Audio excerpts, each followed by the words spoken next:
Yeah,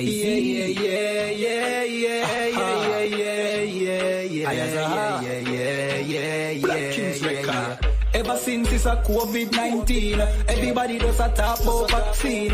Warm to the vaccine when the pot clean. Operation need vaccine. We say vaccine, vaccine, vaccine. Warm to the vaccine for the crack fiend. Warm to the vaccine for the vaccine. We afraid them shoot our son when the cops see him. Hey, where the vaccine? One to the vaccine when the pot clean. One to the vaccine from the crime scene. Little ghetto youth fall up like napkin. We need a vaccine at the ghetto car. Our struggles are not similes and no metaphor. If you get a youth dream, if you get a car, buy a house, try make it out, no get so far. No live so long, we get vaccine. Get up people no want to no vaccine. If it's not a vaccine, we stop cream and can live a better life and stop dream. For the youth them way in a jail house, we still no get charged, can't get no bail out. We say vaccine, we fi make no see road quarantine. Vaccine, vaccine, vaccine. One to the vaccine for the crack fiend. One to the vaccine for the vaccine. We afraid them shoot our son when the cops see him. Hey, where the vaccine? One to the vaccine when the pot clean. One to the vaccine from the crime scene. Little ghetto youth fall up like napkin. We need a vaccine for real, cause some evil people them be will lead us. Foot power next time for you no ease off.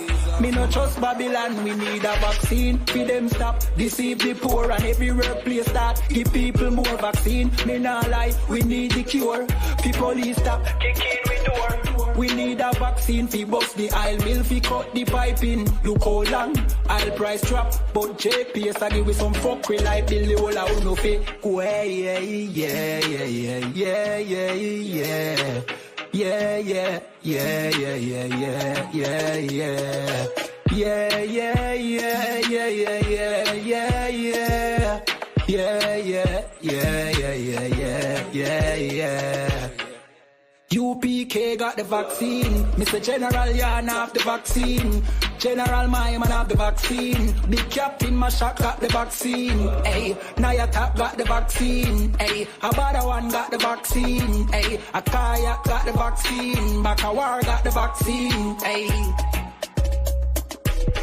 Ever since it's a COVID-19, everybody does a talk about vaccine. One to the vaccine when the pot clean. Operation need vaccine. We say vaccine. Vaccine. Yeah, yeah, yeah, yeah, yeah, yeah. All right.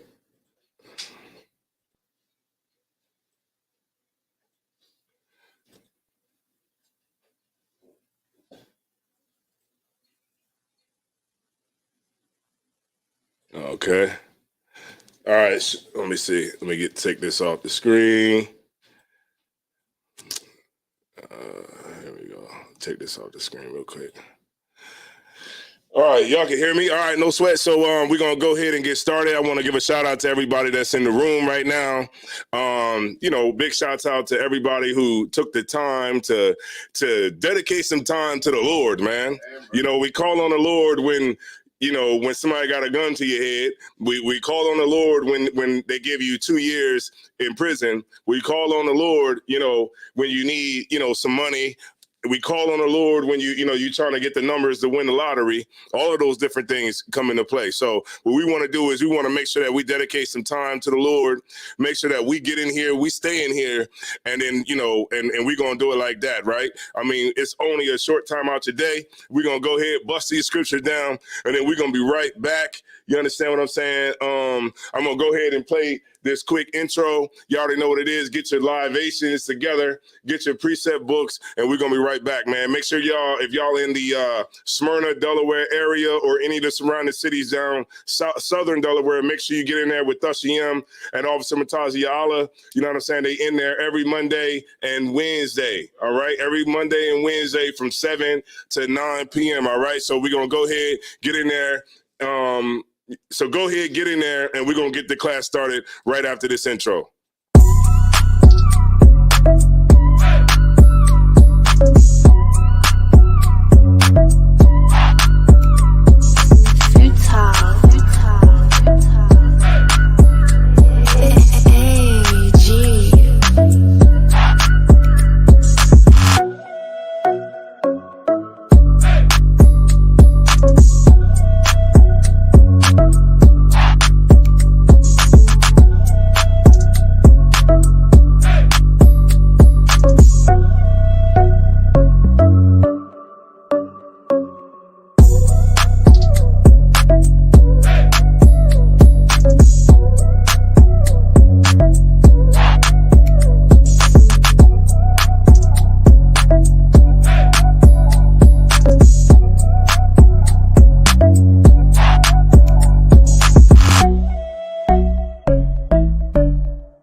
It's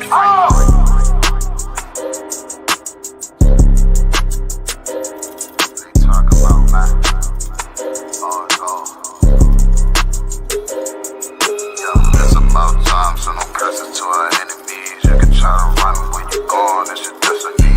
You gotta fall, never rise, that's the melody. What you get the job right, get another legacy. If you gotta do the shit, when I do it carefully. You can lose everything you own over jealousy. When I met her, I ain't never sweat her, I just let her breathe. Leave you down, keep my foot on you, that's not my pedigree. At your throat, I done took an oath, I pray I never leave. I'm a different guy, you're surprised, tucked in my sleeve. Boy, you fucking stupid, soldier seat for some bloody beef. True nation, cut the conversation, better keep it brief. It's about time, so no curses to our enemies. You can try to run when you're gone, it's your destiny. All right, we back. Boom. Big up yourself. Ain't that what they say? Big up yourself.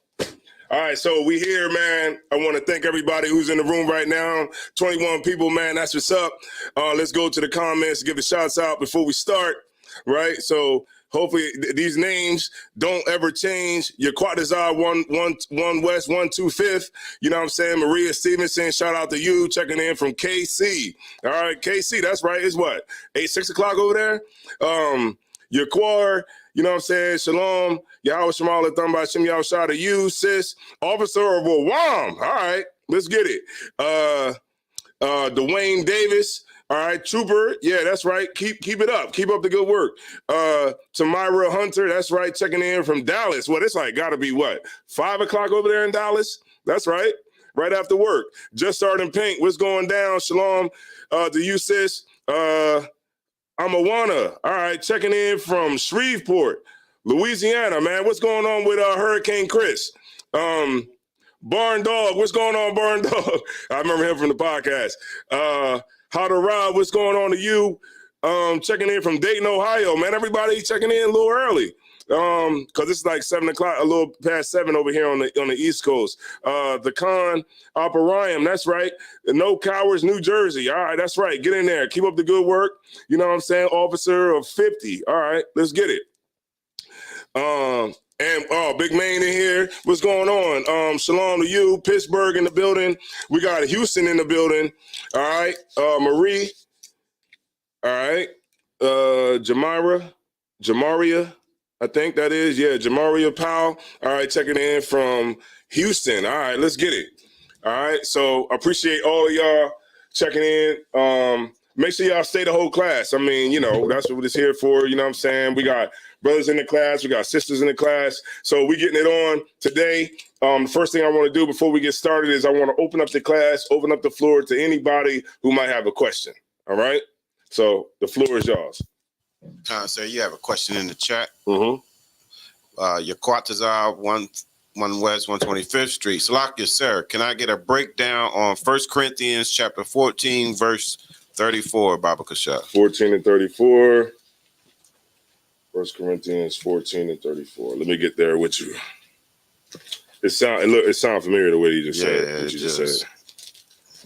1 Corinthians. Sound like a new confusion. 14 and 34. This is. Oh man, I had to go something like this. Here we go. All right, let's get it. Khan. This is the book of 1 Corinthians, chapter 14, verse 34. Let your women keep silence in the churches. That's right. Be quiet. Don't say nothing. All right. That's what the brother really wanted me to say. All right. Go ahead. For it is not permitted unto them to speak. Right. This is not like talking about like a woman can't ask a question. You know what I mean? I mean, it's plenty of women who sit in the class with General Mahaiman, and if you ever want to know if anything's lawful, just watch what the men above you do. You know what I'm saying? If General Mahaiman is in class and there's women in class asking questions, then it's lawful for women to say things in class. Damn right. Now, this more specifically is talking about women who think they know something, right? Who come and try to usurp authority over the men. Right. So this is talking about like a woman being in subjection. You know what I mean? A woman being in subjection while she's in the church. You know what I'm saying? You keep quiet. You hold your peace. You know what I'm saying? Because sometimes we've seen where women get bounced up out of the class because unlike, anything else they ever do in their life, they don't go to college and try to teach the professor when he's lecturing the class. But when they do come in here, they might want to come in and try to lecture everybody and tell them about what their pastor told them. Right. But this is what they want to do. But I'm going to pull the scripture as we go further to show you. All right. Go ahead. But they are commanded to be under obedience. Right. Right. There you go. Right. Obedience. Like, you want to be in subjection when you come into you go around the church, amongst the people, the woman is supposed to be, in obedience, like not be so quick to talk. It's the same thing for brothers. I could pull scriptures. We were just pulling them last night about how when you in the presence of men, great men, you hold your tongue. You don't talk so damn much. You know what I mean? And this is what it's talking on the other side, but for the sisters. All right. Go ahead. As also saith the law. All right, so also saith the law. So let me get Ezekiel 34 and let me see. Let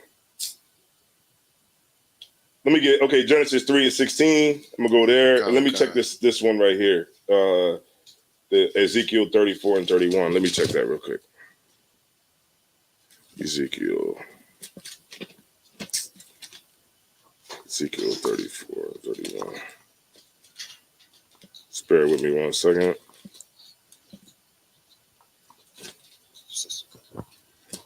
Ezekiel 34.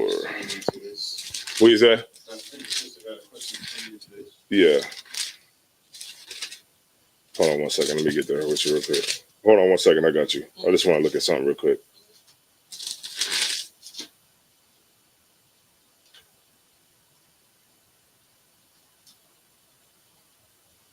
Okay.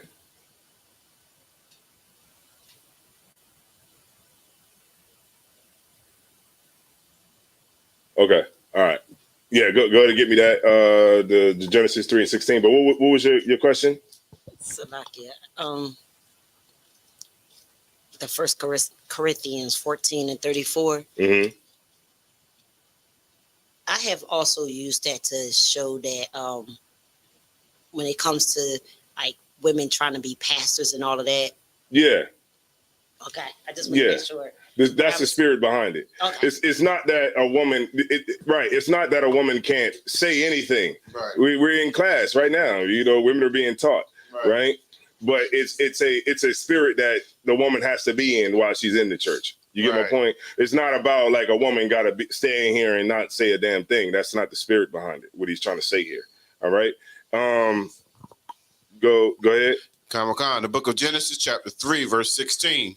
I think that's the one I want. Genesis 3. And let me look at that real quick. Mm-hmm. Okay. Yeah, you got it. Book of Genesis, chapter 3, verse 16. This is what Paul is talking about when he's quoting, like, in the law. All right? Go ahead. Sir. Unto the woman he said, I will greatly multiply thy sorrow and thy conception. Mm-hmm. In sorrow thou shalt bring forth children. Right. Mm-hmm. And thy desire shall be to thy husband. So what? Shall be to thy husband. Right. So, and keep going. And he shall rule over thee. Right. So this is the spirit that, that women, okay. We know why the desire has to, that the Lord made the desire to be towards the one for the woman to be towards her husband is because before when she was allowed to just do whatever she wanted to do, we see what happened. Right. And so now this is basically like a scripture to where like a woman is supposed to be in subjection to her husband, of course. And what Paul is basically talking about is when a woman is in the, in the church, and she's commanded to be in silence, because not like she can't say anything, but like your spirit that you're going to be in while you're there. So your desire is to be to your husband. So you don't come in here like trying to teach me. You get my point? You don't come in here trying to teach me. Your desire, if you want to know something, you go to your husband. Of course, you can ask me a question. But if you're trying to teach something, or you trying to, ask me a question or something like that, and you trying to be combative and not in the right spirit, then you got your husband for that. Sir. Right. Go ahead. I was going to say that verse 35 goes and then 1 Corinthians 14 and 35 goes right into what you're explaining right there. Okay, no sweat. So we can go down. So, and it says let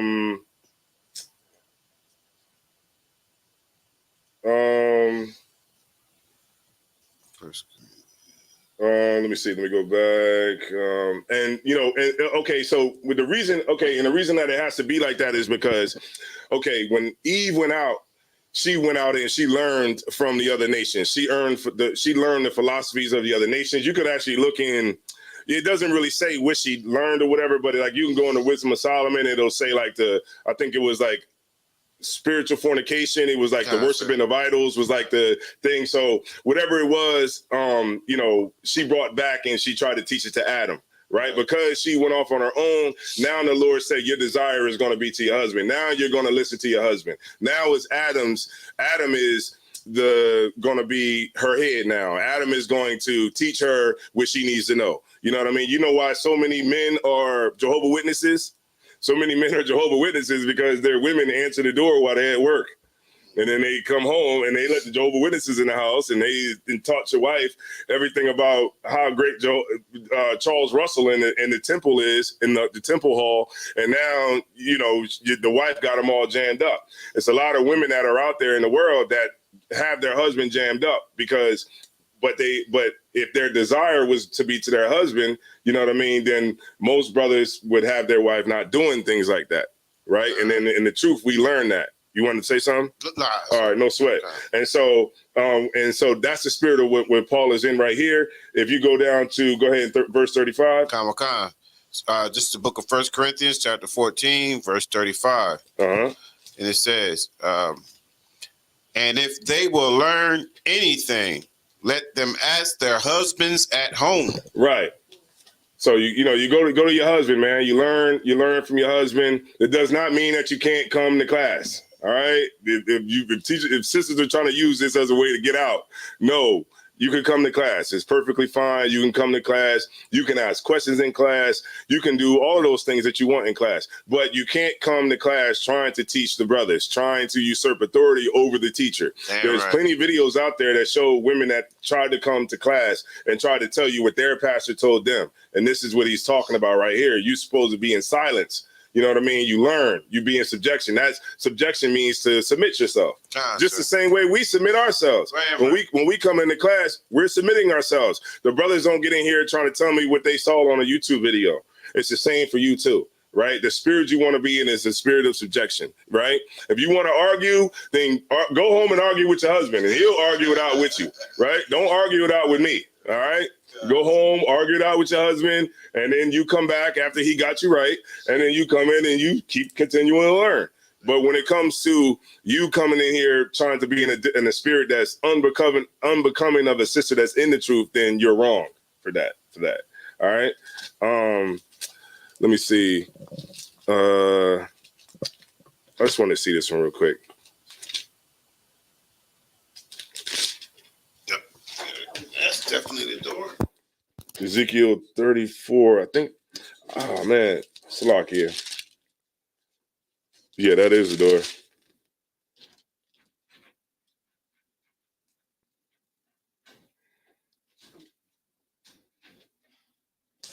All right. I was just looking at something real quick, y'all. It's locked here.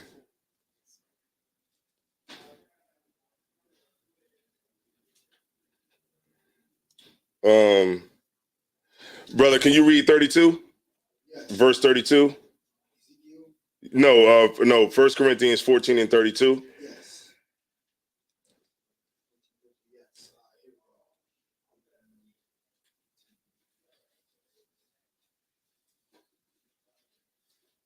The spirits, this NIV version don't say.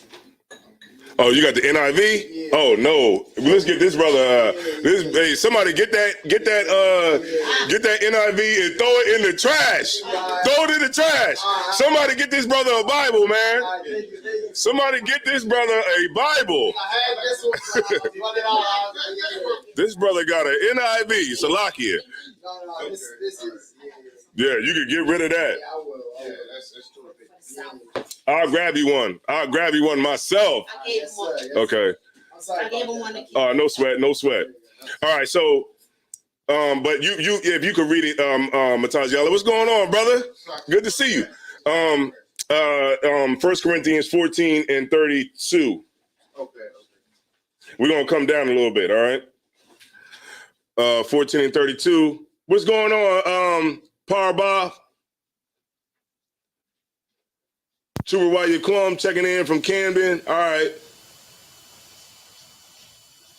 All right, Parakia. Shalom, sis. Yahweh Shemala Thamba Shemi Awashai. To you, I'm just going to finish off the brother's question right here, and then we're just going to move on, all right? Sir.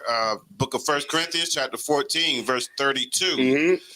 And the spirits of the prophets are subject to the prophets. Right, meaning that, the spirits that the brothers that are teaching now or the brothers that have always taught. Right, the spirit of the prophets is unto the prophets, because if you are a brother that is teaching now, then you was a brother that was always teaching.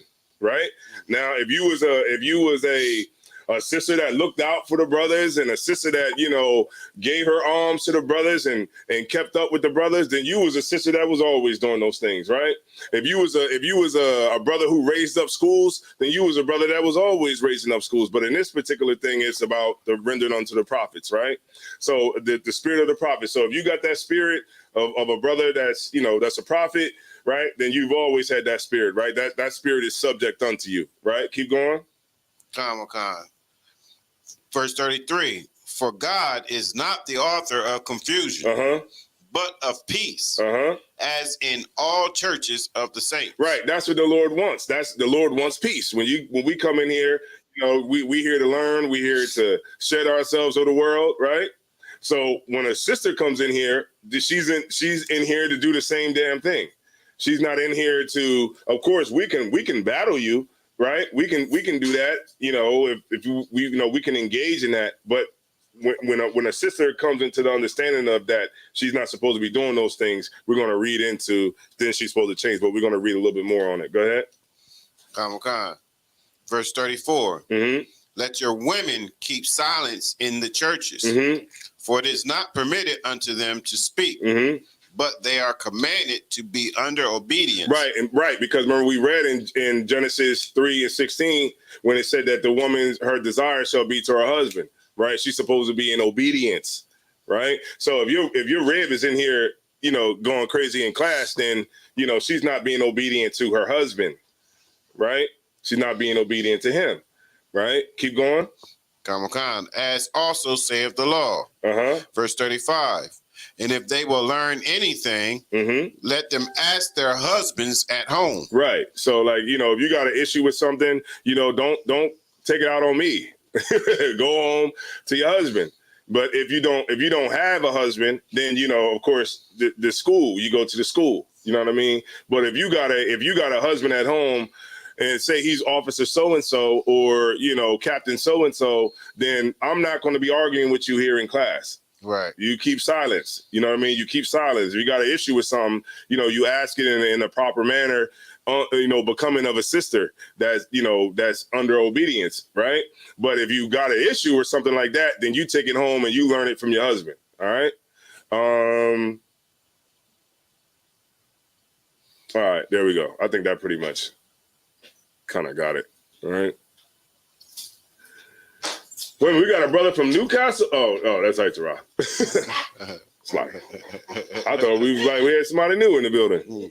All right, young man Meese, what's going on? Aitzerah, Shalom, Yahweh Shemal, Thamba Shemel, shout out to you, Des Moines, Iowa. Yeah, Jericho. I used to live in Clarinda, Iowa. Yeah, Clarinda, Iowa. That's when I was a bad kid. I went to a YSI program in Clarinda, Iowa. So I know about Des Moines. I know about Waterloo. All of those different places up there. They get it shaken in Iowa too. Don't get it twisted. You think it's a joke. You know what? In Iowa, they got vice lords and gangster disciples. You know what I'm saying? It's a little bit different. It ain't about the Crips, the Crips and Bloods. That's a commercial. But don't forget about the vice lords. All right. Yeah, the GDs and vice lords, they get it on in Iowa. All right, so no sweat. So we're gonna get into. You had any questions or anything like that? All right, no sweat. So all right, let's get it. All right, let's go to the 1 Timothy 5 and 9.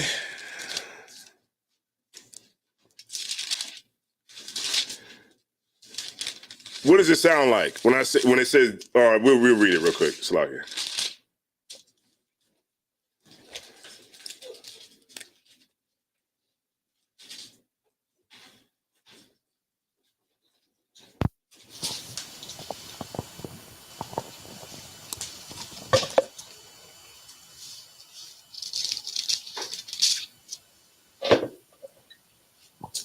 All right, no sweat. You got it? Okay, no sweat. Let's get it. 1 Timothy chapter 5 and verse 9. Nah, man, don't give me that, man. Read it like you read it at camp, like that video that I posted up. That video I posted up last night. 1 Timothy chapter 5 and verse 9. Let not a widow be taken into the number under 80 years old, having been the wife of one man. What does that sound like to you, Kwaya Swan?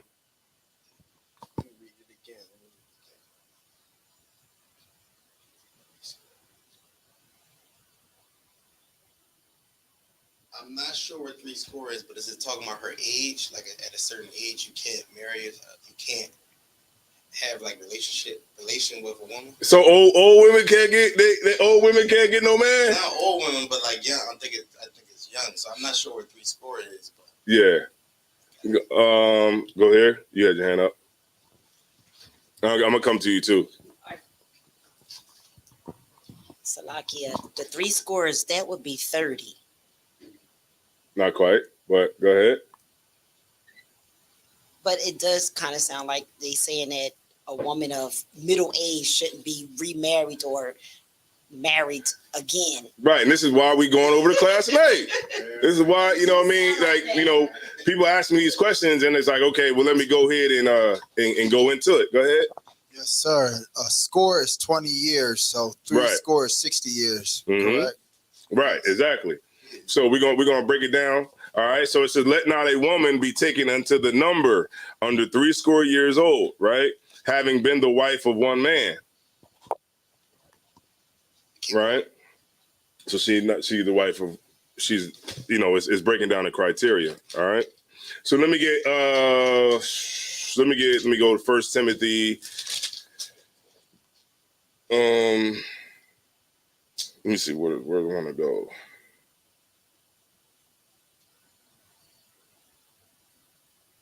You see, Slovakia.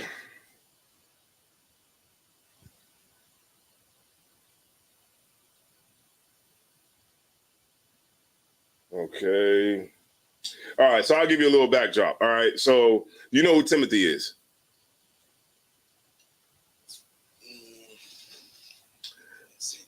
All right, I'll say it. Go ahead. You want to say something? I was going to answer the question. Yeah, you can. Paul's young boy. Yeah, there you go. I'll just say it however you say it. You from Philly, so his young bull, Paul's young bull. You know what I mean? His young bull. You know what I mean? His young bull that he was rolling with. Remember, Paul didn't have no kids, but that was, he was his young bull. You know what I'm saying? And he took him under his wing. Right. You know what I mean? And he taught Timothy how to set up a school. So when you read the book of Timothy, you're reading how to. When you read Timothy, it's telling him and giving him the instructions on how to set up a school and how to run the school successfully. All right. So, and then he goes into talk about, like if you want to be a bishop, you can't be, a drunkard. You can't be going to the club and fighting, right? You got to watch out for the men. You have to be keeping your head on a swivel. You got to be able to read the situation. You got to be able to be a brother who can make good decisions. You got to be a brother that can handle the pressure, right? And you gotta, and it's really an important thing, because when you're in charge, you have the men's lives in your hand. You have the sisters' lives in your hand. And if you make a bad decision, then it possibly something bad could happen to a brother or something bad could happen to a sister. So to be in charge, just going into the class that we had last night, it's a good thing to desire, right? You can covet that as much as you want, right? You can be in leadership, whether you want. If you're a trooper and you want to be an officer of 50, then that's totally fine. You get anything that you want, right? If you put the things in place to work for it, right? But also remember this, when you do go to that next level, remember all the men that are under you. And you're going to have to be in a position that's going to have to lead those brothers, right? If you're officer of 50, you lead 50 families, right? And all that means is just your level of responsibility, right? You are officer of 1,000, officer of 5,000, on up. You have different levels of responsibility, and you can get into those positions if you so choose. But remember that the reason that you're in those positions is because the Lord wanted you to be in those positions, right? Nobody is in those positions just on your own. I'm going to pull the scripture real quick, and then I'm going to get right back to what we're talking about, the widow. But just to prove my point, let me get Psalms 75 and 6 real quick. 75 and 6, and we right back. We got Melanie Teller checking in from Pittsburgh. Your Quadazar 125th. So he's trying to get Proverbs 31 to 10. Damn. All right, I see what you want, your Quadazar. All right, his rib is probably watching. Let me get that Proverbs 75. No, I'm just playing. I'm not saying your rib is watching. 75 and 6. Psalms chapter 75 and verse 6. For promotion cometh neither from the east, nor from west, nor from the south. But God is the judge. He putteth down one and set up another. You see that? Promotion don't come from the east or the west. It don't come from me. It don't come from over there. It don't come from nowhere. It comes from the Lord. You're a trooper because the Lord wanted you to be a trooper. Right? You're a young man because the Lord wanted you to be a young man, right? As long as you can understand that, you in the right headspace, right? You're here not because you chose to be here. Get that out your mind, right? You didn't choose this. The Lord chose you. And then if you leave it, then you're choosing to leave, right? Because the Lord, like the scriptures say, man's goings are of the Lord, right? You're here because the Lord wanted you to find the truth. He wanted you to find the school, wanted you to find a brother, or if you a sister, or you maybe brother, you might have found a sister that was in the school and she told you to come down to class. But whatever it is, your goings is of the Lord, right? And the promotion that you get is because of the Lord, right? So we're talking about Timothy right now, and the reason Timothy is in this position is because the Lord wanted Timothy to be in this position, all right? Paul is in his position because the Lord wanted Paul to be in his position, right? So let's get 1 Timothy, let me see, 4 and 11.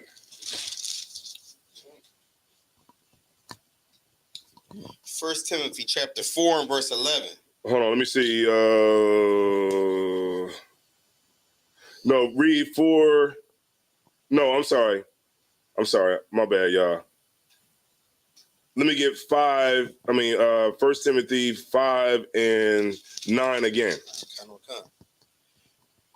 1 Timothy chapter 5 and verse 9. Let not a woman be taken into the number under 80 years old. Verse 9. Let not a woman be taken. Let not a widow be taken.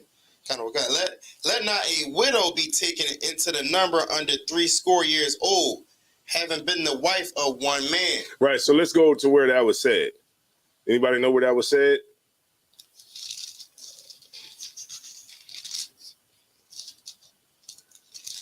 All right. No, you know. he went right to the phone and just whipped it out. But I'll show y'all where it's at. Matter of fact, let me see something real quick. Y'all got the Zondervan back there? Oh, wait a minute. Hold on.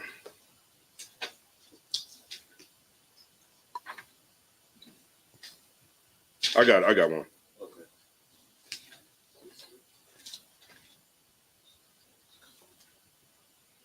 That's the Zondervan? Yeah, this is it. Give me 1 second. I'm just looking something up real quick. Okay.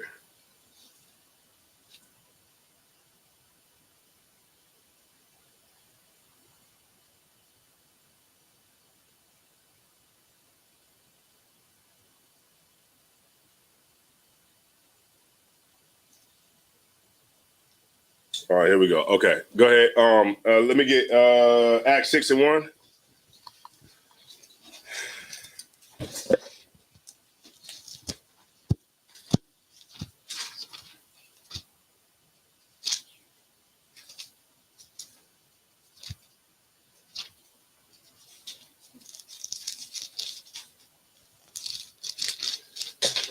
And then I'll have you read this. Acts chapter 6 and verse 1. And in those days, when the number of disciples was multiplied, there arose a murmuring of the Grecians. Okay, so this is okay. If you, I'm gonna just tell y'all, man, when you read Acts, I had to read Acts so many times. Like, it's just one of those books. Like, I was like, I just can't get it. You know what I mean? Then I would read it again, and then I read the whole thing again, then read the whole thing again. I read Acts probably maybe about 7-8 times until I, kind of got it. Like, okay, he's on the road, he's doing this, he's doing that, he's getting it. You know what I mean? But more so in specific, just to really understand it. You can read any book you want in the Bible. You read Romans, but can you really understand it enough to really break it down and really understand the concepts that Paul is saying? And that really takes a lot of studying. It takes a lot of skill. It takes a lot of scripture breakdown and things like that to help you get right. And even when you get all of that, you're still going to have to keep, practicing every single day. It's not easy, of course. But you gotta apply yourself and you'll be good to go. All right. So 6. All right, read it one more time from the top, please. Acts chapter 6 and verse 1. Mm-hmm. And in those days, when the number of disciples was multiplied, there arose a murmuring of the Grecians against the Hebrews. All right. So in this time, remember, in the book of Acts, this is more so. This is when, the kingdom was split, right? The kingdom is split. You got Jews that are in, in other places they're really Jews, but they're following the philosophies of the Greeks, right? And then you have the Israelites who are born in Jerusalem, who understands that they're, Israelites, and they didn't deal with each other, right? Because it actually was unlawful for Jews, which were the Jews, where it says, like, when you ever read that in the Bible where it says like Jews in Israel, or say, like, you know what I mean? It'll say Judah and Israel. That's talking about the northern kingdom and the southern kingdom. Right. But in this particular moment, but you can't say that all the northern kingdom was gone and it was only the southern kingdom, because you still had remnants of the northern kingdom that was still with the southern kingdom, like Anna, right, from the tribe of Asher, right? So in this particular thing, there was the Grecians, who were the Jews that were, and I'm gonna get it right here. You can read it right here, the first paragraph. This is the Zondervan Pictorial Bible Dictionary. Call out the page so they can see it real quick. All right. So we in the Zondervan Pictorial Dictionary, page 324. Mm-hmm. Grecians. Grecia is Greece, mm-hmm. the home of the Hellenes. The Hellenes. Right. Do you know who the Hellenes are? Those were Jews who made Greek their tongue. They started following after Greek philosophy, all those things. But it wasn't because they wanted to. Don't get it messed up. It wasn't because they just wanted to be Greeks. No, it was a Hellenizing period. right? You had the Seleucid dynasty, the Seleucids. They wanted, man, they wanted Hellenization hard to turn to. They like had us playing, like being in the gymnasium, you know. Man, look, think it's a game. Hold on.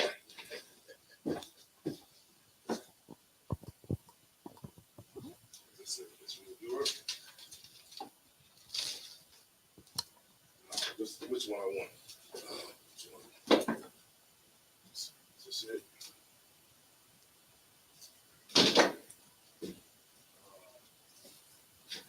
Might be one of these. Oh, here we go. Right here. This is the life of Greece. Look, it got let me see. It got what's his name on it? I'm gonna zoom in a little bit. See that? See this book right here. And let me see. I don't know if y'all can see that, but it's called The Life of Greece. All right. We share books around here, right? Because we want people to see it. All right. So in this book right here, let's read about it a little bit, right? Page 577. I mean, it's 579. It's lock here. 579.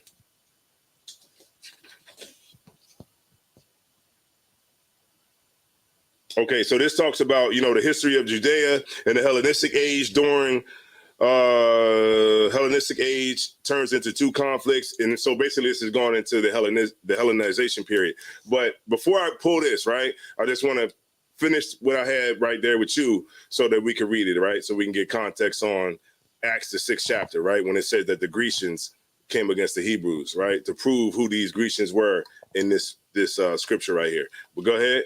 Grecia is Greece, the home of the Hellenes. The Hellenes. All right, go ahead. Greeks and Grecia, however, are to be distinguished. Mm-hmm. Greeks are generally those of the Hellenic race. Right, the Hellenic race. So the Greeks, when you read about Greeks, it's talking about Jews who made Greek their tongue, and they took on the philosophies of the actual Grecians or whatever. All right, but go ahead. I guess this can be found in Acts 16, verse 1, mm-hmm. 18, verse 4, and what's it? Provendic, what's that say? Come on, man. Use your vowels, man. Use those vowels. It's split up. I'm having trouble with it. No sweat, but just keep going on. No, I'm just messing with you, man. Probably?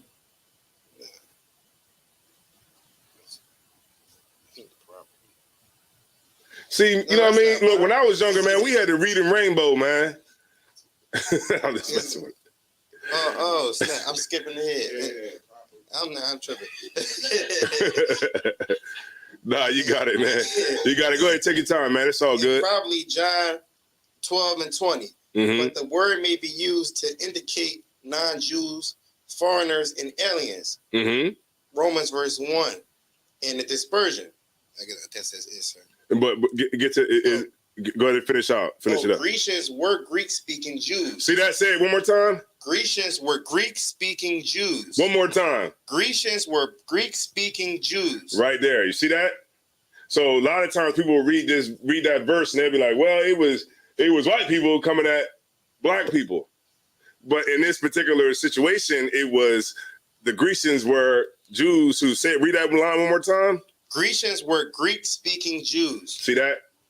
Now you got to distinguish in what context you got, you know what I mean, to decide who is actually talking about. Right. But in this particular thing in Acts 6, it's talking about Greek-speaking Jews. Read it one more time. Slack it. Grecians were Greek-speaking Jews. And what page are you on? Is on the van? Page 324. Page 324. All right, no sweat. So we're gonna keep on going, right? Let's go back to Acts 6 and 1. But let me see. All right, let me read you something about Hellenism, right? This is in page 581 in The Life of Greece.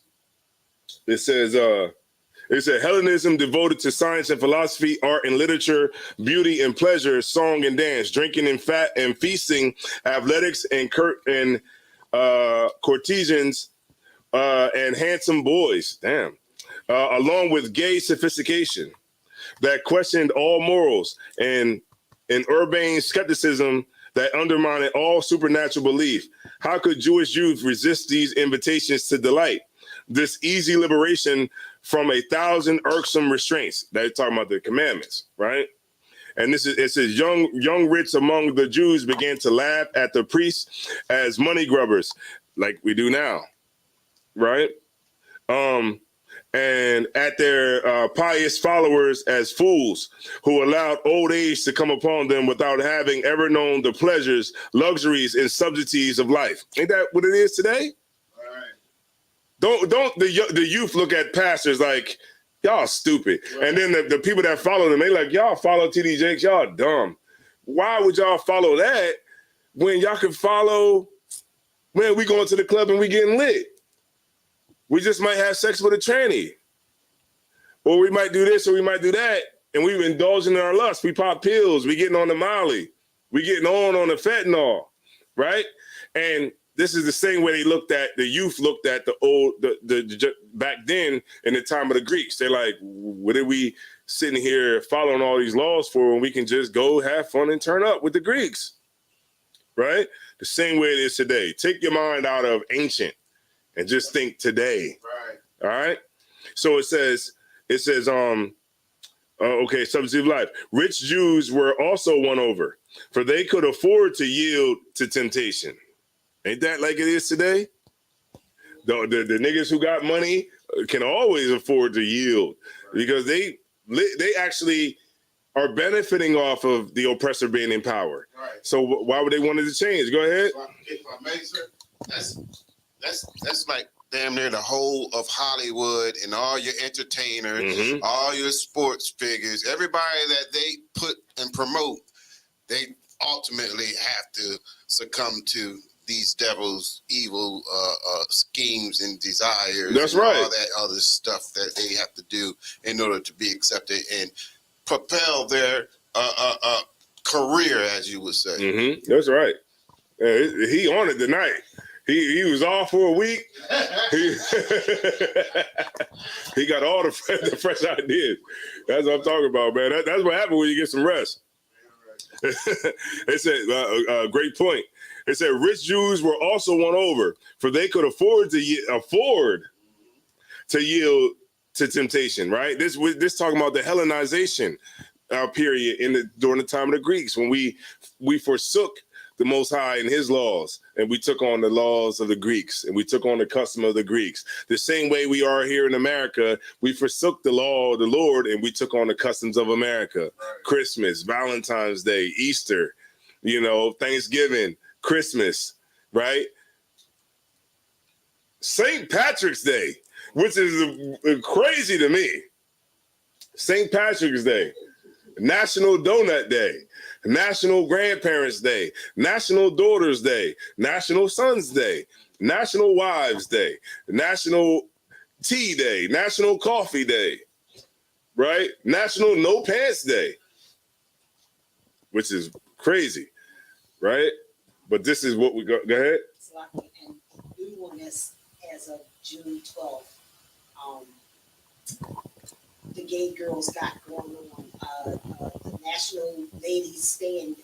Right, the National Ladies Stand Day, right? All of these things are going on because it's so much easier to get into, American culture and forsake the culture of Israelites, the culture of the Most High, because all those laws is irksome, right? It's irksome to you. You can't do it because it's far easier to turn up. It's far easier to see those sparklers coming over to the section, right? You know what I'm talking about. See, that's why he's laughing. He probably had some sparklers come over there. But, to see the sparklers coming off the bottles, you know what I mean? The women walking over there and you on the couch, like, yeah, Right, yeah, pour up. $300 for a bottle that's $50 down the street. Right? But it's far better, even though you know the logic. The logic is, come on, $300 for a bottle of Patron that's I can get for $60 in the store down the street, but I'm gonna pay $300 in here because I just want to turn up. I want to have a good time. I want to be able to post to my social media. We lit out here. You get my point? Even though we know better, we don't do better because we just want to be a part of America, right? And that's the American way. It said rich Jews were also won over, for they could afford to yield to temptation. Jews who sought appointment from Greek officials felt it the part of policy to speak the Greek language. Right? Ain't that what we do today? You go to work and you like, hello, Johnson and Bruckheimer, right? When you talking to them. When you speak to me, like, yo, man, they got me messed up, man. I'm out here on these streets, man. I'm trying to get it. As soon as that phone ring, you're like, yes, how may I help you, sir? This is Johnson and Bruckheimer. Yes, you're right, sir. Yes, sir. Yeah. Certain circumstances has conspired to alter my financial portfolio. Right? You start talking like that, well, you be like, yeah, they ain't got me messed up out here. Right? You see it best to speak, the way that they speak. Right? Right? And to live in the Greek way. Even to say a few kind words to the Greek gods. Like, you know what, man? St. Patrick can't be all that bad. And they say, you know what, you're right. Go ahead, brother, you got it. That's why it's called acts, like kind of like how they say acting in a sense. Mm-hmm. Like how, like you would just not portraying, but just saying like how you gotta act a certain way or. Well, okay, in this sense, the acts, like the things that the brothers did. You want to think that. You know what I mean? Acts is like the things the brothers did. These are the acts that Paul did, the acts that he did with, Barnabas, you know what I mean? And Simeon, and the acts that these brothers did and through, Phoenicia, it's like, give me some, the different countries where they were at. Cyrene. Philippi, Corinth, Ephesus, you know what I'm saying? Like, that's what you want to say, the acts that the brothers did. Go ahead. So the Grecian that acts were just Israelites that took on Greek culture. Yes. All right, so let's get back. Let's rewind. Let's rewind, right? Let's get back to what the topic is, right? What's the topic? The topic is a widow shall not be taken into the number. All right? So you can't get no woman that's old. Is that what it is? You can't get a woman that's old? She got it. You can't get a woman, right? You can't get a woman that's old, right? All right, we're breaking it down. All right, no sweat. So let me close this up. Y'all can catch this book, man, right here. We got it right here, man. Y'all want to get y'all book game up? Y'all know where to come at, man. Look, let me show y'all something real quick. Look, get y'all book game up, man. Look, get y'all book game up, man. Y'all playing games with us, man. Look, y'all ain't lit, man. Yeah, y'all ain't lit. All right. So let me fix the camera now. All right. All right, we lit now. All right, get your game up. You know what I'm saying? Look, it ain't about new Jordans. Right. It ain't about all that. It's about books. That's right, books. Quite also don't give a damn about what I'm talking about. He's like, man, nigga, I'm about to go get these new Jordans. Nigga, I'm about to get these new Jordans. I don't know what you talking about. Yeah. But yeah, you know what I'm saying? Throw something up. You know what I'm saying? I know you like you fresh with all that. I know you fresh. But you know what I mean? Just like, all right, look, I'm going to not, you know what I mean, be on this one release. And just throw a couple books in here, man. Let's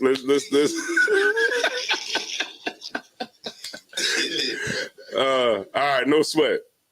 All right. So we got it, right? We here. All right. So let's read it. We're talking about widows. All right. Real quick, I want to focus everybody back in. All right. So, matter of fact, where was we at? Timothy, I'm gonna read it.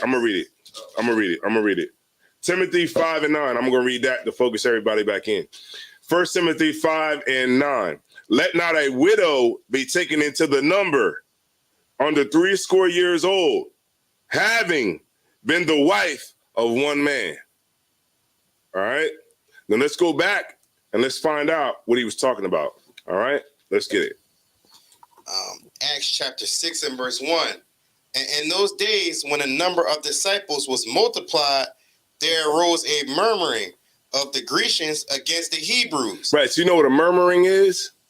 And whispers. Or like talks, I guess, right? Let's get it. Real quick. Let's get it. We want to make sure everybody leaves it understanding what's going on. Definition of murmuring. Here's the definition of murmuring. A soft, low, or indistinct sound produced by a person or group of people speaking quietly or at a distance. Right. And you see what happened. And when Moses was when they were in the wilderness, what they were doing, they were murmuring against Moses, right? Murmuring, but murmuring in a bad way, like, who do you think he is having us coming out here? You know what I mean? It's murmuring, right? They were murmuring against the Hebrews, right? Go ahead. Because their widows were neglected in daily ministration. Right. Because they're widows. Because in this time, the northern kingdom, right? We'll say it in that sense. The northern kingdom, they were murmuring against the Jews, right? Because in this time, they got old women who are not being taken care of. Right. So you won't have sex. No.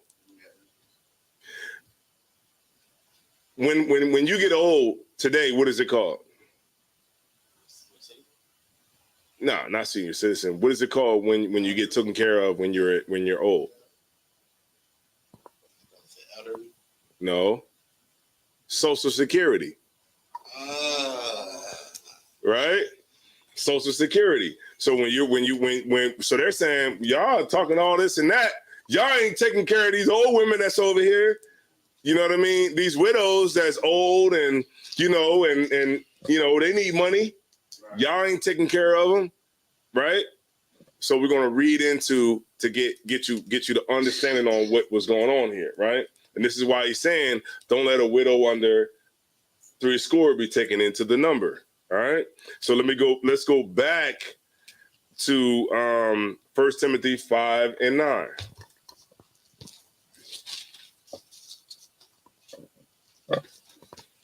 Y'all let me know, man, if you don't get it.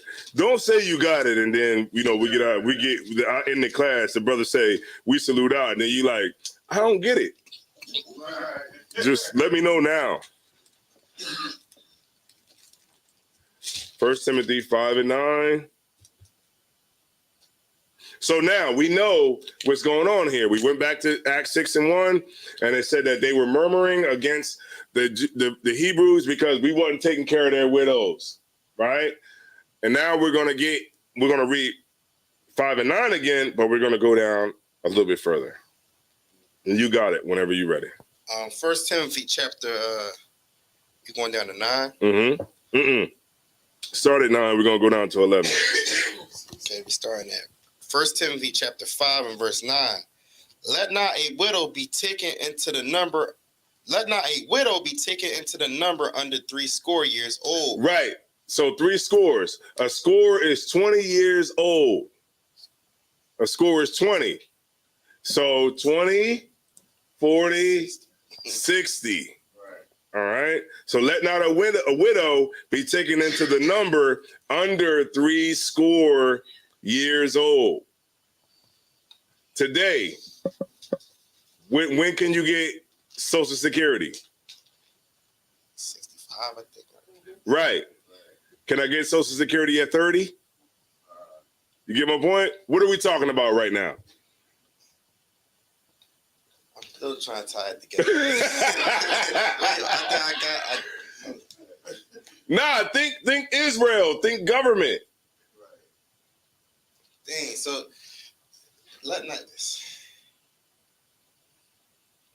I'm still trying to figure out the why. Like okay, go ahead, Kazagwa. So, like, yeah, if I caught on to it correctly, they're saying at the age of 60, the elder women of Israel can get financial assistance from the leaders of the tribe. Right. Excuse me, they can receive help. Right. You're not helping them. Right. This has nothing to do with sex. Basically, assistance. Right. Assist. Because remember, don't think think today how we are, but think before all of this, we had to provide it for ourselves. Right. Remember, the tithes is coming in. Right. The tithes is coming in from the people. The money is available. So now these women who are elders, who are widows, right? Their husband died. These women, they can receive government assistance from the men who are in charge. You get my point? It's basically Social Security. Wait, I get You're good. That's what I say. Social Security. Yeah. All right, but we're gonna read into it the criteria of how you would receive the money to be taken care of by the congregation, by the administration, right? Because remember, we read back in Acts 6:1 where they were murmuring against the daily administration, right? The administration, that's administration. They were murmuring against it. They're like, man, these niggas trying to talk about we Israelites and all this, that, and that. They ain't even taking care of the widows that we got. Who the hell they think they are, right? You want to think black people. Think, hood. Think Philadelphia. All right, let's get it. Verse 10, well reported of for good works. Oh, Makwadash, yeah, complaining. Don't count on the woman who was young as a widow to be helped out. Okay, depending on the circumstance. All right, but we're gonna, of course, but we're gonna read into that Makwadash. All right, what's going on, Barack Wana? She ain't had the barbecue sauce this year, but all right, I see her. Go ahead. 1 Timothy chapter 5 and verse 10. Well reported of for good works. Right, this is the criteria. So this woman, she's not under 60, right? She's not under 60, but this woman, she's well reported of for good works. That does not mean that you could be 60 years old and coming to truth for 2 months, and then we got to start giving you some bread, right? You got to be well reported of good work. It's a criteria that the sister has to meet. Go ahead. If she had brought up children. Mm-hmm. Right. If this sister have, if she brought up children in the world, just the same way the oppressor make you can't just get Social Security. You got to have, a certain amount of work hour. What, give me some work hours. What you say? Yeah. How long you been paying into it? It's a different criteria. It's a certain criteria rather that you have to meet. You have to have a certain amount of points. You know what I mean? Meaning like, how long you've been actually contributing into the workforce. I mean, not into the workforce, but into the government with your contribution from the work that you have done. Think big. Don't think like in the hood. Think large scale. Right? You worked at jobs, you worked at construction jobs, you worked in nursing jobs. If you're a sister, you worked doing this and that. You helped America get to where it's at and stay where it's at right now. So they're looking at, okay, is the brother that's at the liquor store, hanging out in front of the liquor store, all day, getting drunk all day, is he gonna have a bigger portion than you? No, because you've been working for 30 years. You've been consistently working for 30 years. You've been paying taxes for 30 years. So it's a criteria of what kind of bridge you're going to be paid out when it's time for you to retire. Get my point? It's the same thing when it comes to Israel culture. We have a certain criteria that a woman must meet for her to get taken care of in her old age. All right, keep going. well reported of for good works, if she had brought up children, if she have lodged strangers. Right.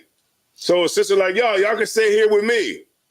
Y'all need rooms? All right, the Passover's coming up. All right, you can stay with me. You ain't gotta stay over here. You get my point? Like these are attributes of a sister that has a good report of brothers, a sister that, has been down, sister that, lodged brothers, said, look, man, you can stay here at the crib. You ain't gotta waste your money. Go ahead, keep going. If she had washed the saints' feet. Right, the sister that she took care of the brothers. Right, read on.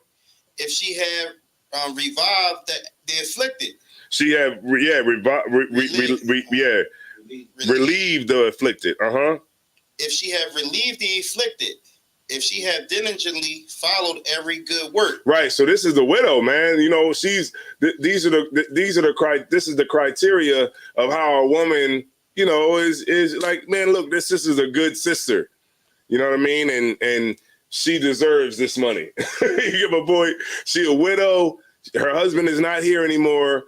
But this sister deserves public assistance, right? This sister gets public assistance, right? Keep going.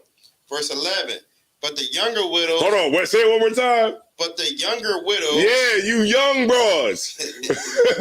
Go ahead. But the younger widows refuse. Right. Go ahead. For when they have begun to wax wanton. Wanton, right? So wanton is like, when you wax wanton, that's more so like, think sexual, right? You turned on by a young nigga, right? Because remember, this is a woman who's she's below 60. She's below 60, right? Now this woman who's below that, don't give her public assistance. Like, don't give me public. You know what I'm saying? Like, I can't get retirement. I can't get Social Security right now. I'm young. I still got time to do things. Go ahead. Okay, for 11 to make it today, it would be me not getting it because I'm still able to be remarried and taken care of that way. Right. So a younger woman is more likely to get married. Yeah, there you go. Now it's making sense. It's making sense to you now. Yeah, we working it out. All right. Keep going. Start at 11. But the younger widows refuse. For when they have begun to wax wanton against Christ, they will marry. Right. These women will go out and they'll have sex and marry somebody else when they get that urge, right? But like when you're above a certain age, then the chances of you doing it. Now that's not saying that women that's over 60 can't get their freak on. I'm not saying that, right? You can, but the spirit is more likely where you probably won't do it. I'll give you an example. My mother, you know what I'm saying? My mom is 62. My mom is 63. She'll be 63 this year. Her husband died, right? My mother is a widow. My mom ain't trying to get with nobody else. Right. You get my point? More than not, the spirit that's going to be on that sister who's a certain age, it's different. She's not really trying to get remarried. That's that. You know what I mean? She's 60-some years old. She's over 70. She's not really trying. Her husband died. Obviously, we were talking about Israel. So her husband, she's been with since she's become a woman, right? And now her husband is dead. And she's just a sister that's going, take care of brothers, you know what I'm saying? Make sure you good. You come through town, you can stay here at the crib. I'm going to cook for you, you know what I'm saying? If you afflicted, I'm going to ease your pain. I'm going to, braid your hair up, you know what I mean? You ain't got no sister to do your hair. I'm going to braid your hair up. I'm going to make your garment for you. Different things like that. The sister going to be like, she's going to help you out. But a young sister, she'll help the niggas out, but she want a nigga. You know what I mean? Like, I'll help you out. My husband passed away, but I'm 40. You get my point? My husband passed away, but I'm 30. I still got a lot of life in me. Right. So I'll braid your hair, but this ain't it for me. You get my point? This is what this is talking about. All right, go ahead. Verse 12, having their nation because they have cast off their first faith. Right, because remember in this time, remember this is Paul teaching Timothy how to set the school up and what to do. You know what I'm saying? But he's saying, okay, when you set it up and you start getting these tithes in, if a woman is below 70, refuse her. Don't give her the bread. You know what I mean? Because her husband passed away. You get my point? Because this sister has the ability to remarry and get, because the minute she wants to remarry, she will. You get my point? Women can have sex whenever they want to have sex. Right. Don't get it tripped. Don't even trip. Don't think it's anything different. When she wants to have sex, a nigga will be there. Right? All right. All right. No, so I think we pretty good there. Hold on. Read 11 one more time. 1 Timothy chapter 5 and verse 11. Mm-hmm. But the younger widows refuse. Mm-hmm. For when they have begun to wax wanton against Christ, they will marry. They will what? They will marry. They will what? They will marry. That's right. When a woman, when she want to get, you know what I mean? She ain't gonna give a damn about nothing what Christ talking about. She ain't gonna give a damn about what you talking about. When she wants somebody to come over there, she's gonna tell them to come over. And that's gonna be your rib. Because we think Israel. Get my point? Think Israel. That's what's gonna happen. And you're gonna be bound to that sister for the rest of your life because that's what happened. Right? All right, no sweat. So now we know that when it says don't take a widow into the number, it's actually talking about don't take her into the number of women that's going to get supported by the church and by the congregation in her old age. Right? They'll make you, the way that it's written, it'll make you believe that make you think that it's talking about an old woman can't get a nigga. An old woman, she can get a man. You know what I mean? She's 60 years old. You know, she can braid hair. She can sew. She can get that garment looking glorious. I need a garment like that. Right. Oh, go ahead. So, like I said, if I may, nowadays they take pride. These semi-older women take pride in being what they call cougars. You know what I mean? Because they got a younger man. You know what I mean? They went and got a younger man. Right. That's right. The female. Hey. The female silver fox. That's right. Hey, look, don't get it twisted. You what, 28? You what, 29? Yeah, don't get it twisted.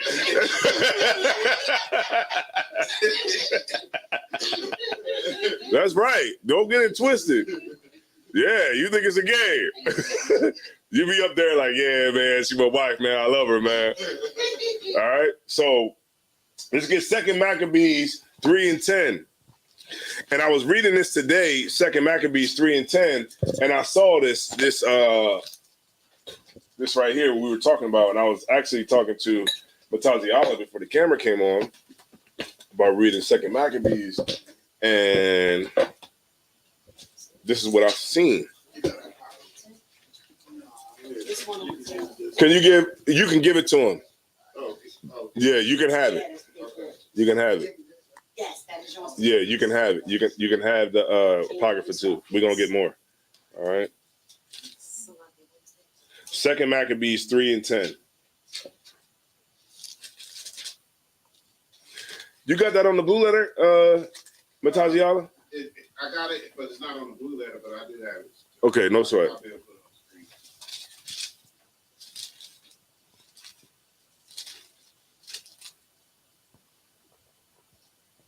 Okay. All right. So this story that's going on now. All right. There you go, sir. What you say? Yes, it's right. I want a brother, the two of whom is my age or a little bit older. Yeah, that's right. Go get him. Don't hurt him, sis. Don't hurt him. Go get him. All right, no sweat. Michael Doss, I'm not sure what you meant when he said start wonton a man. Oh, start wonton a man. Oh, okay, I get it. Yeah, she said start one. Yeah, start wonton a man. That's right. Checking in from Alabama. Sorry I'm late. Yeah, you late. Don't count a woman who is young as a widow to be helped. Right, Michael Doss, you right. Absolutely. Michael Doss is right. And all right, cool. Your Quadazar is trying to get it shut down. Yeah, he's trying to get it shut all the way down. Right, you want a brother in the truth that's your age or a little bit older. Okay, that's right. And you can get all what you want, right? But are you ready for that? Are you ready for the silver fox? Yeah, these silver foxes, them brothers is lifting weights now. It ain't like you can send your kid up there like, hey, Mr. Charles, my mom said you can put the money through the screen door. Mr. Charles is working out now.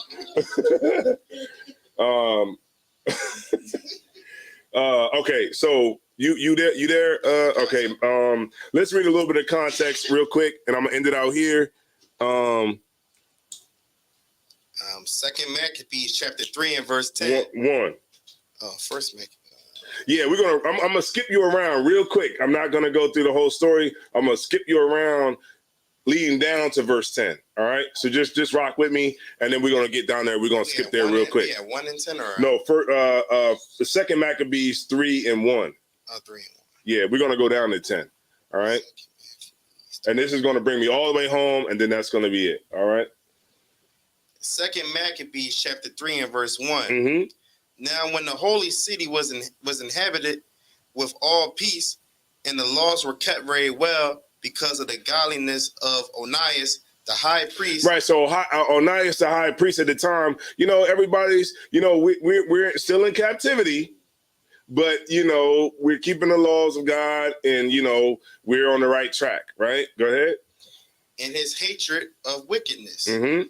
Verse 2, it came to pass that even the kings of themselves did honor the place. Right. So, the people that were in charge, they honored the place. They it's the same way it would be if we were here today.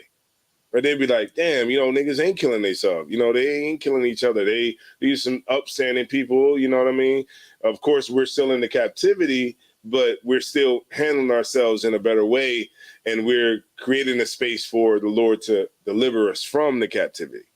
Right? Keep reading. And magnify the temple with their best gifts. Mm-hmm. So even the heathen is helping out. You get my point? Go ahead. Verse 3, and so much that where you at? I'm sorry, Second Maccabees verse 3 and 3. Okay, insomuch as Seleucus. Insomuch that Seleucus of Asia of his own revenues bear all the costs belonging to the service of the sacrifices. Right. So this is the king. The Seleucus is the the Seleucid dynasty, right? And they're seeing how we're conducting ourselves and how we're a people that's like the scriptures say. It says these shall be your statutes and your judgments, and this shall be your wisdom in the sight of the nations. So the other nations are seeing this king is seeing like, man, these people are. They cool. They good to go. You know what I'm saying? And he's paying for whatever they got to do. You know what I mean? They sacrifice. We got to sacrifice whatever we got to sacrifice. And we're doing it in the right way. But he's putting the money to it. You get my point? So that we can do what we want to do, right? To serve the Lord. All right. Keep going. Verse 4. But one Simon of the tribe of Benjamin. But one Simon of the tribe of Benjamin. Always a bootlicking nigga. Always a bootlegging nigga that got to come up against what we doing when we doing good, right? Keep going. But one Simon of the tribe of Benjamin, who was made governor of the temple, fell out with the high priest about disorder in the city. Right. So about disorder in the city. So that's So this is Simon. He's falling out with Onias, right? Go ahead. Verse 5. And when he could not overcome Onias, he got not He got him to Apollonius, the son of Darius, who then was governor of Cilicia. Yeah, Cilicia, right? And Phoenicia. Verse 6, and told him that the treasury in Jerusalem was full of infinite sums of money. How much money? Was full of infinite sums of money. Right. So he's trying to come. So Simon is trying to come up against Onias, right? Who's in charge, right? But Simon, he got some power, right? He went to, the governors of Phoenicia, you know what I mean? And Salakia, he went up to the governor against Thrace and Salakia. Let me get it right. Salakia, I don't want to say nothing wrong. And he got him to Apollonius, the son of Thracia, who then was the governor of Cilicia and Phoenicia. So he went to him and told him that the treasury of Jerusalem was full of infinite sums of money. So he's trying to get at this brother who's in power. Go ahead. This is another Jew trying to get at another Jew. It's always bootlickers that's always in Jerusalem, right? We always see it. We see it on TV. We see it on social media. It's always a bootlicking nigga who always got to try to come up against brothers who are actually doing something, right? Right. Go ahead. So that the multitude of their riches, which did not pertain to the account of the sacrifices, was innumerable. Meaning that he's telling him, man, we got so much money in the temple. The Jews got so much money. Man, look, the king is paying for the sacrifices, blah, blah, blah. But the money that's coming in, these niggas got some money, right? This is what he's saying to them. Keep going. And that it was possible to bring all into the king's hands. See that? It's always a bootlicking nigga. There's always got to be like, man, look, you know what I'm saying? They get money over there. Them niggas get money. They got the bag. But, you know what I mean? But all that money they getting over there, they could give something to the king, though. They can give something to Donald Trump. They can give something to Joe Biden. These niggas over there, they got the bag, right? Keep reading. Verse 7. And when Olympias came to the king. He said Olympias.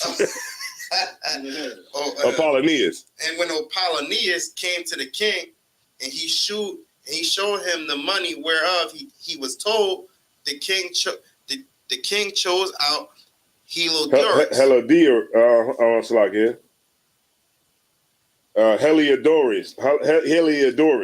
Heliodorus, his treasurer, and sent him with a commandment to bring him the foresaid money. Right. So a nigga telling you that you can get some money, what you gonna go do?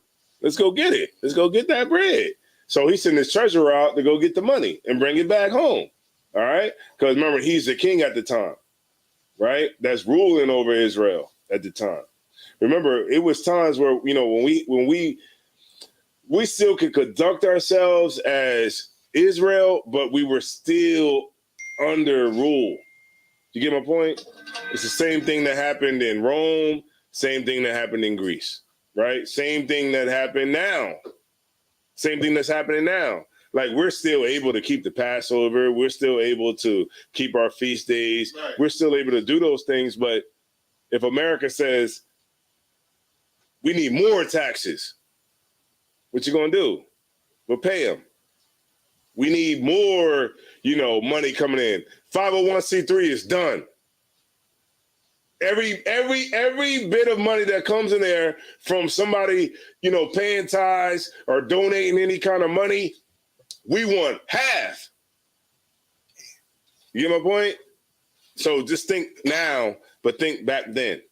All right, keep going. So forthwith, Heliodorus took his journey under a color of visiting the cities of Cilicia and Phoenicia. So he's like, he's going on, under the guise of, I'm just going to go check out these places. I ain't, trying to do nothing. I'm just making an appearance just to check on everything and make sure everything is good.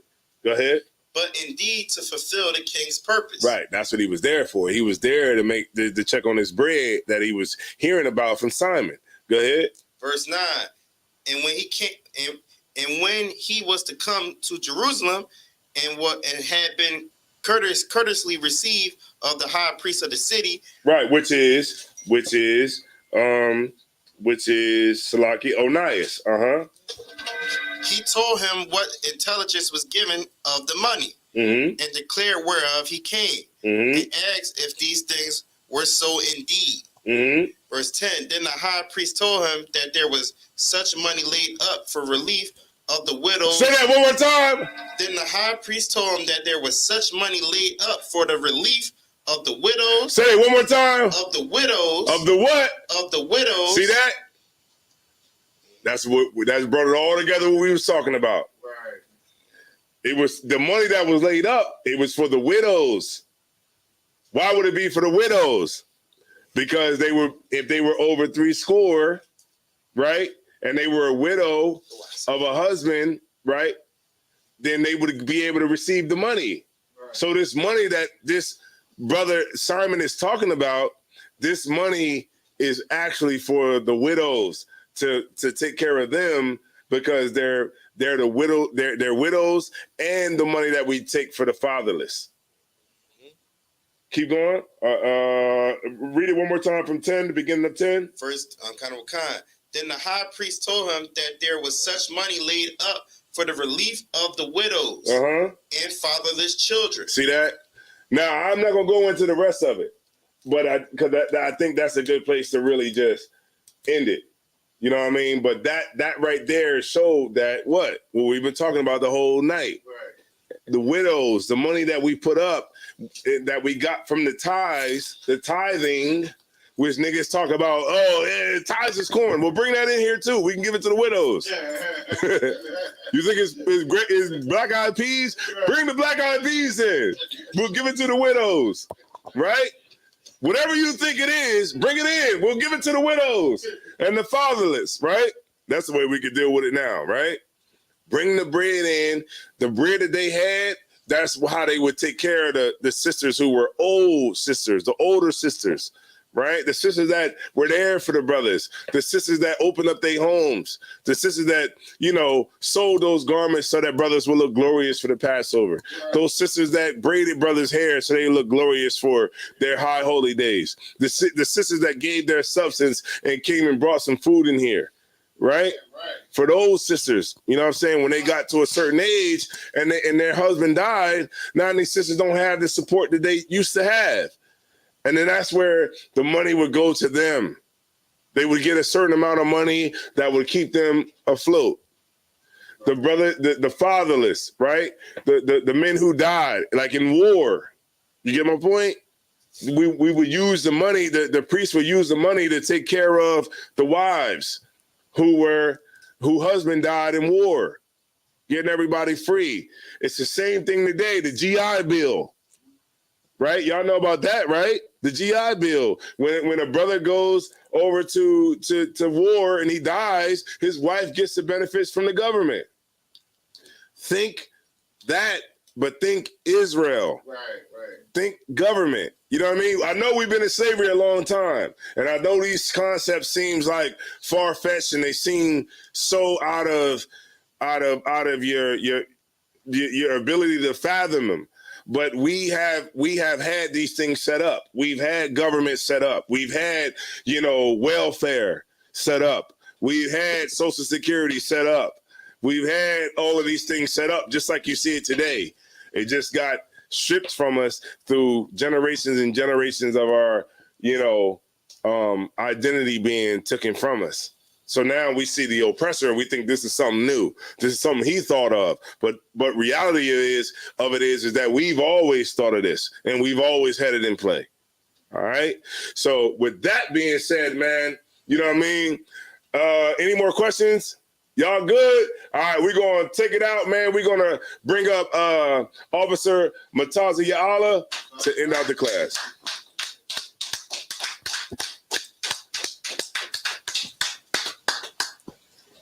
Oh, Salaki, I got you right here. He wait. God, sir.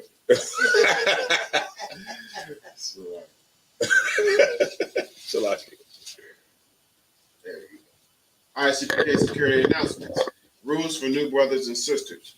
When a new brother or sister comes into the school, They are off limits for 6 months. They are to be saluted only. They are here to learn and share themselves with the world. If they need transportation, the teacher will arrange it. After 6 months, if a brother or sister has an interest in a particular person, they are to seek counsel from their heads. Tithe, which is a commandment. Numbers 18:21, Malachi 3:8-10, means 10th in Hebrew. Ma'ashra, that's 10% of every penny of any increase the Lord give you. Adawan just gave a beautiful class on what we do with that time. we help the widows. So pay your tithes, man. Right. Pay your tithes. Right? Help this nation build. You understand? It's a commandment. All right. Priest fund also. It's free will offerings for the priests. It's not mandatory. It's whatever amount you like to donate, whatever size bottle you like to donate. It's all welcome in this house. All right. All right. Upcoming holy convocations. May the 29th is the Feast of First Fruits. And that's before sundown. I believe it says on the chart. The service has to start before sundown on May 29th. That's the next high holy day. All right. We just came out of the Feast of Unleavened Bread. It was successful. Last night. The water to everyone. Wait, was it No, Sunday night. Sunday night, yeah. Concert. The water to everyone that participated in that. We was there. Was able to hold their discipline. You know what I mean? And they couldn't wait for the hoagies. They got the hoagies. All right, most high credit. All right. If anyone wants to be a trooper in the school, start wearing all black boots, shirt, pants, headband, or scarf like these brothers here. With that being said, men of Israel are mighty, which means to stand. Oh, yeah. Okay, I'll fix that. All right, men of Israel, Amijim Shabbat, Amijim, Barak, Yahweh Hashem Yahweh Shabbat Yajim Matah. What we said was the Most High God bless you in the name of whom the world ignorantly calls Jesus Christ.